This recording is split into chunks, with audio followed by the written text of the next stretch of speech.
మీరు ఎప్పుడైనా చింతపిక్కలతో ఆటలాడారా? 90s కిడ్స్కి అయితే బాగా గుర్తుంటుందండి. సమ్మర్ వస్తే చాలు ఈ చింతపిక్కలన్నీ పోగులేసుకుని ఆటలు ఆడడమే. అమ్మలు, నానమ్మలు, అమ్మమ్మలు వీళ్ళేమో చింతపండు ఒలుచుకుంటుంటే మనమేమో ఈ గింజలు పోగేసుకొని ఎన్ని ఆటలు ఆడేవాళ్ళమండి. చాలా రకాలుగా ఆటలు ఆడేవాళ్ళం. వాటిని అరగదీసి అష్టాచెమ్మా కూడా ఆడేవాళ్ళం. అసలు ఎన్ని జ్ఞాపకాలు అంటే అన్ని జ్ఞాపకాలు కదండి. ఇప్పుడు మన పిల్లలకి ఇలాంటివి ఏమీ లేవు. అవి ఎలా ఆడాలో కూడా వాళ్ళకి తెలియదు. ఆడడానికి ట్రై చేయరన్నమాట.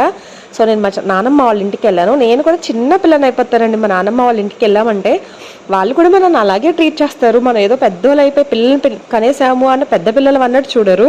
చిన్న పిల్లలే, నా మనవాళ్ళు ఇంకా చిన్నపిల్లలే అన్నట్టు చూస్తారు. సో ఇదిగో అమ్మ చింతపిక్కలు ఉన్నాయనిస్తే సరైన ఆటలాడనమాట. కొంచెం సేపు మా కుషాల్ గడికి చూపిస్తే వాడు కష్టపడుతున్నాడు ఆడడానికి. మీకు ఇలాంటి మెమరీస్ ఉంటే కామెంట్ చేయండి, సబ్స్క్రైబ్ చేసేయండి మరి.